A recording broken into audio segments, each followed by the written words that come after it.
If Portland had a greatest hits album, these 4 Eastside neighborhoods would all be on the track list. Walkable streets, foodie hangouts, and that quirky Portland vibe that everyone's chasing. Today we're taking you to 4 areas on the east side, both in the northeast and southeast area, so let's go. We're Ann and Erica, we run the Portland Life channel. We have over 100 5-star reviews on Google, and we help dozens and dozens of families every year make the trip, relocate, put roots down in the Portland area. So if you're looking for experienced brokers, then reach out to us. What if I told you there's a unique Portland neighborhood that's packed full of local artists, has unique Portland vibes, and is a foodie scene? Welcome to Alberta Arts District. So where is Alberta Arts District? It's in northeast Portland, and it's a pretty long stretch. It's located right along Alberta Street, which is about 20 blocks, and all along that is restaurants and coffee shops and art studios, but it's also near Sabin and Vernon, and it really does kind of butt up against Concordia as well. It's about 15 minutes from the Portland airport, 15 minutes from the downtown Portland area, and you're really close to I-5 as well as I-84. So it's really easy to get on and off the freeways from here. And of course, it's very walkable. We're gonna take you guys right on Alberta Street. We're gonna try to point out some key places, and it's gonna be a little quick in a sense because some of these places that are foodies, delights, and bakeries and all that stuff, they're really close together. Just to give you a quick heads up, we're pulling on Alberta at 10. You get an idea of where we're at in relationship to the road. I mean, you've got the Alberta Arts area, which is... You've got food trucks like in groupings all throughout this street. So there's probably a healthy 2 or 3 of them along Alberta Street. And those are where you can kind of see 3 or 4 food carts all together with seating. There's a lot of yoga studios. You've got a lot of art galleries, and everything here is independently owned and operated. Nothing here is a franchise or a chain. Here's another pod of food carts. We've got Tin Shed coming up on the right as well, which is like just mainstay of the breakfast. Always a line out the door every time. And mind you, we're doing this on a weekday, and there is still a line to get into the Tin Shed. It's just such... It's a Thursday morning. If you're doing this on a weekend, just know that like you better either have reservations or come early and you're gonna hang out. And Eric and I just stopped at the Case Study Coffee, which is directly next to Tin Shed, a really unique coffee roaster. They've got indoor-outdoor seating. There's a lot of seating around here. They make it so that during the summer months and the nice weather, you have outdoor seating. They also have covered seating. You can tell from the way they kind of have covered areas on the outside where you can sit. They have vintage shops. We just passed a vintage shop. They have boba bubble tea up here on the corner. Again, another food cart area up here. I mean, there might be like, let's see, we've counted already 2. This is the 3rd. One of my favorite taco places up here where they have the best tofu tacos. And I know for a lot of you guys are like, what? Tofu? No, it's amazing, amazing tofu tacos. Every time Erica and I are in one of these foodie districts, this is where we make a point to stop. Stop at the bakeries, we stop at the coffee shops, we try to grab lunch or get something to go so that we have it for later, because let's be honest, the east side is where it's at for food, okay? I mean, it's really wild as we take you through these neighborhoods to understand how dense they are with really great food options. And that's the super cool part, is that like, we're not even gonna be able to point these all out, but there's just so many fantastic food places, and it's really hard. I mean, we're kind of passing a lot that we can't even talk about. There's bookstores, there's bike shops. People really want to be in these neighborhoods. No, there's Roseland Coffee. Oh yeah, Roseland Coffee. Ben and Esther's, also another vegan delicatessen, so we cater a lot. Oh, Petite Provence. There's a lot of them guys coming up, so we may stop in our... I think what's really cool too is for those foodies who maybe have an alternative diet, either vegetarian or vegan, there are still so many options at most of these bigger restaurants, if the restaurant isn't totally dedicated to just being vegan, which we have a lot of for the area. It's a nice option. Okay, I have to point out Bollywood Theater. It's an awesome tapas Indian food restaurant right next to Salt and Straw. And let me tell you, the Bollywood Theater is a great place to take people who haven't tried Indian food or a little reserved about it. It's micro plates of options that are unreal, so good, and very unique. Also, Pine State Biscuits, huge. Usually there's a line out there on the weekends, and then more covered parking down here. There's a vegan and vegetarian vegetarian brunch bar back there. More food carts.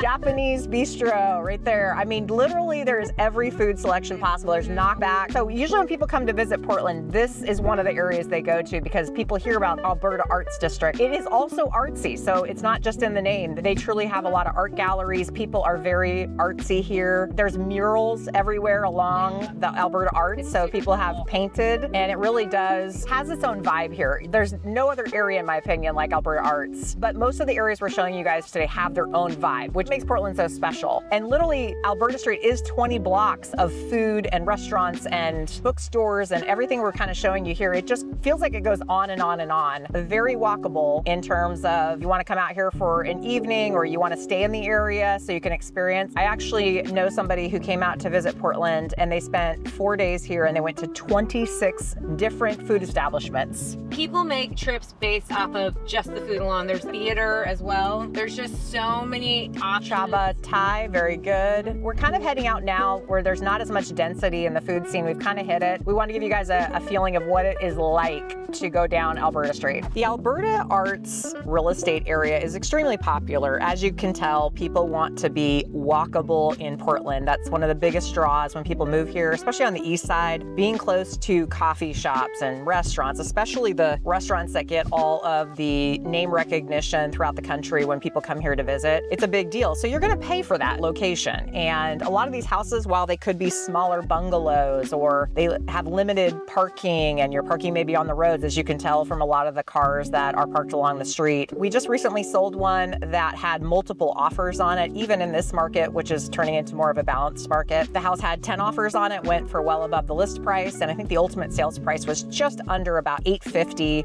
sales price, and that was for a house that was fairly well renovated. It did have a driveway with a parking spot, which is pretty coveted in this area if you can have your own parking, not street parking, and that's what you're going to pay to be really, really close to the Alberta Arts District walking. The types of housing in Alberta Arts, you're going to find a mix of housing types here reflecting its eclectic urban character. You'll find a lot of the single family homes, often those older Portland style homes, craftsman bungalows, 4 square styles, modest 1 to 2 stories. Some homes have been restored and modernized, blending that historic charm with contemporary finish. You will also find some condos, townhomes, and multiplexes. The area is dense, and you're going to see one of the cons to the area is a lack of parking. So when you have a driveway and or garage, it's kind of prized in this area. Homes typically go for more when they do have their own parking. What if we told you there's a part of Southeast Portland where you can literally walk to award-winning Thai food, artisanal ice cream, and a myriad of other foodie joints that get all the critics raving? Welcome to the Clinton Division area of Portland, one of the hottest foodie destinations. And where is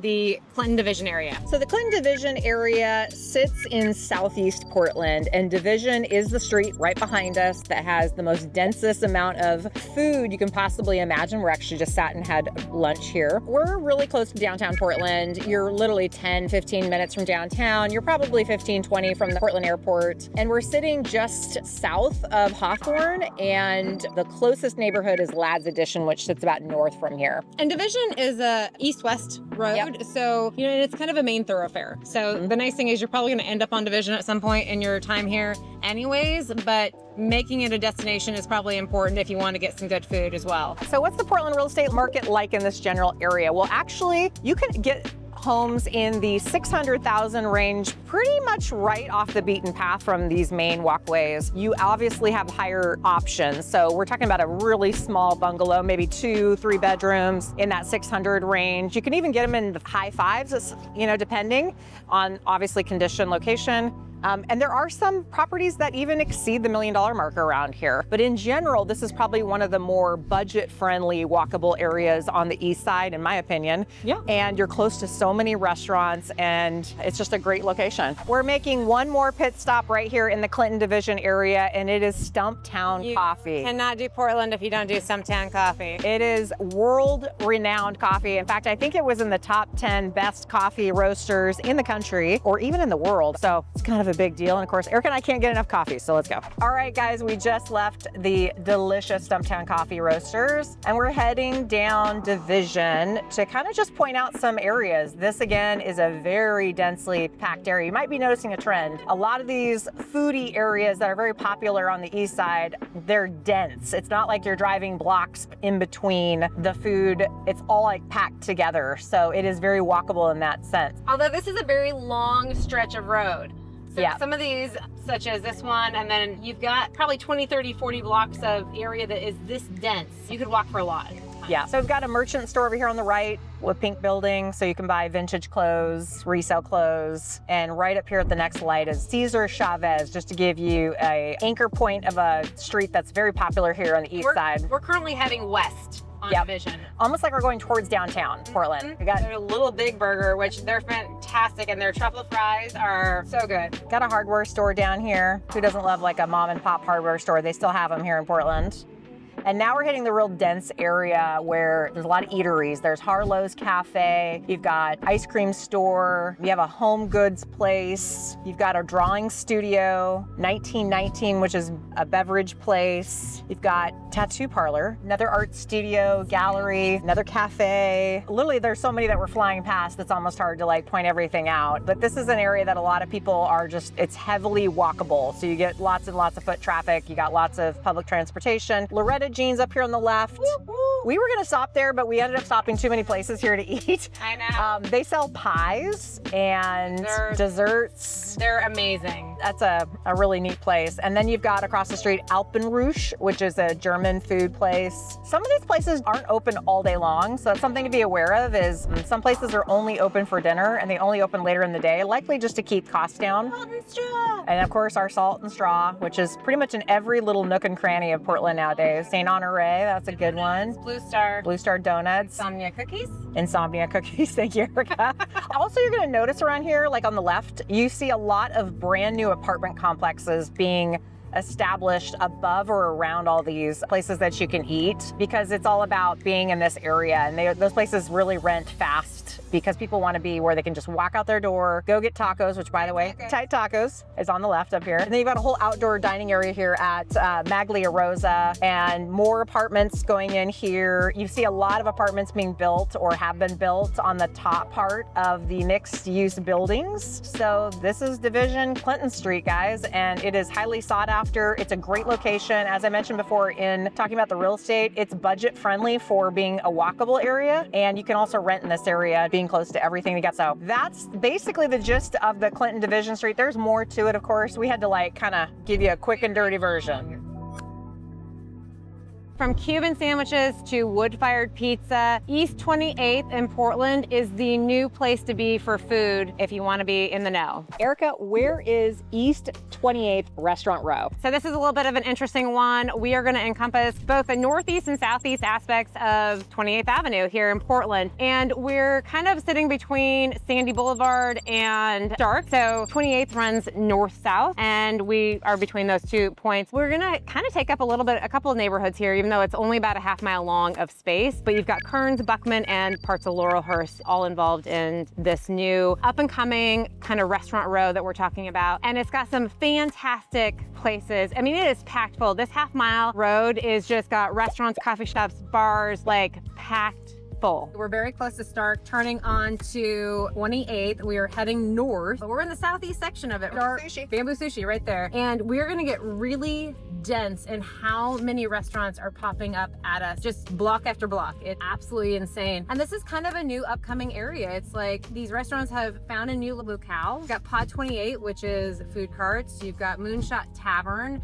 Crema Coffee and Bakery, which who doesn't love coffee and bakery? Holman's Restaurant. We're coming up on Cheese and Crack Snack Shack, and it is like upscale, basically charcuterie that you can kind of take with you, and it's fantastic. There's several pizza joints along here as well, Bull Run, as well as Ken's Artisan and Baby Doll Pizza as well, which was like on the top Portland. And honorable mention, Laurelhurst Theater's right there, and they're still playing movies there. So if you're walking in this area, you can go have dinner and a movie. What's really wild about this area is, like we said, it's about a half-mile long, but there's so many places. Not too soon is a cocktail bar, there's a Korean pub, there's just La Buca, which is fantastic. You could probably walk this in about 10 minutes. minutes. But if you want to eat it, it's gonna probably take you several weeks because there's so many good options. There's also Kiko donuts, you know, it's just absolutely insane how many options you have. A Pief, and then there's also the Italian market, Montalula Italian market, which we're gonna go back and stop at because who doesn't love an Italian market? They've got all day cafe in there, so you can get breakfast and pastries and coffee in the morning, or you can go and have a regular like lunch and dinner in there as well. And then there's Hambiches across the road, and it just doesn't stop. You got convenience stores around here as well. You've got your other modern, you know, service stores, but it's just really dense with all those like really popular restaurants. It's really pretty insane. Up at the very top of 28th, you kind of cross over Sandy, and there's also a food hall called the Zipper.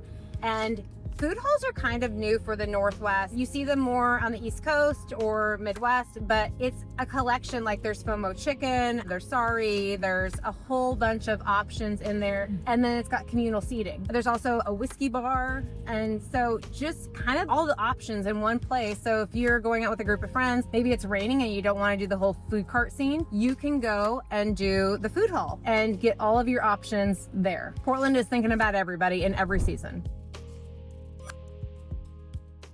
So Erica, before we get going, where exactly is Hawthorne? Hawthorne is an inner southeast road. It's an east-west road. So it kind of, if we're talking about the dense areas or the walkable areas, it really goes from about 11th to 60th. It kind of dead ends in Tabor. And then the densest area, the most walkable, are gonna be from 30th to 50th. So let's go explore now. So we are towards the eastern end of Hawthorne. We're getting ready to turn onto it actually, and we'll be heading west. There is a new Seasons right here, so you can kind of walk to even your neighborhood market, which is really fantastic. And as we head down, it just almost like immediately starts. So you've got a Bamboo House noodles and Mio sushi, everything right here. There's actually even a Fred Meyer's right here on Hawthorne, which is great if you don't want to go out to eat. You want to make your own food. Yeah. Also, there's the Hawthorne Theater here on the left. We're gonna come up to the Baghdad Theater as well, which is amazing. Got a little bit of everything. As always, there's traffic because it's middle of the day. And by the way, what's in front of us right now is Cesar Chavez, corner of Cesar Chavez and Hawthorne. So these are two major roads intersecting right here. But Pino's on the left. Lots of Mexican food down this way. And this kind of feels like old school Portland. Like I said, they've been here for a long time. There's a ton of coffee places along here. So as we said, the Baghdad is right there. You've got the Meadow with like bitters and chocolate and all those kind of things. There's straight from New York pizza, fantastic. This is the Egyptian coffee shop that was right there on the corner. Mochi Nut Donuts. Bread and Ink is a staple of this area. It's been here for a long time. There's Little Griddle, which does like a lot of little cakes and pastries and fantastic foods. Golden Hour Coffee, man, that is a place. You got Tomo Ramen. This is so dense through here that you almost would have to drive through like a million times to be able to catch every single shop or every single restaurant. As with all of these excellent foodie locations in Portland, they've really done a good job, and I think COVID really drove this as well, of giving us lots of outdoor seating options. Yeah. You know, because really nothing beats the Northwest, Portland in the summer and the spring and the fall. We're heading into the fall, and you'll notice that the weather is actually can be still sunny. Champagne Poetry is a fantastic bakery. Yep. Definitely should check it out. And we try to stay outside as much as we can. We certainly do. And a lot of these places, sometimes, you know, we do have some definite breakfast locations only, but a lot of them are everything. There's a vegan Mexican restaurant here, which, like I said, we are just a fantastic place for anybody with dietary restrictions. Kubo, there's Mud Bay for the pets. And there's even some newer kind of apartments around this area, some townhomes that you can live right on the Hawthorne walkability area. And mind you, to be in Hawthorne in a condo, you're probably going to be like minimum $300,000. That's for like a 1-bedroom, 1-bath type option. To go up, you're going to be $500,000. For a smaller detached home, you're getting into the mid sixes. But there are a lot of homes in the $8 to $1.5 million range if you're really close to the strip here. So what are some of the challenges in the Hawthorne area for people to consider? It's not a huge area. It's going to be busy. Obviously, you don't have a lot of parking, and a lot of the homes don't have garages. So you have to keep in mind that if parking in a garage is important to you, this might not be your location. However, there's a lot of really great options, some big, beautiful older homes here. And obviously obviously you've got lots of amenities at your fingertips. So we are outside of Jam on Hawthorne, which is an awesome breakfast lunch place here on Hawthorne. It is a staple. It's been around forever. And beseechingly, it's also right across the street from our other favorite bakery, which is Grand Central Bakery. A fantastic, obviously they've got multiple locations, but always a place to stop when you have the time and there's one pops up. And right next to Grand Central Bakeries is Tallarico's Produce. It's almost like a year-round farmer's market. You can get fresh produce, fresh fruit. It's fantastic. There you have it, guys. 4 East Side beloved foodie neighborhoods for you to explore or live in. If you're thinking about relocating to the Portland area, we'd love to guide you through the process. And if you're ready to talk specifics, give us a call. All of our contact information is in the area below.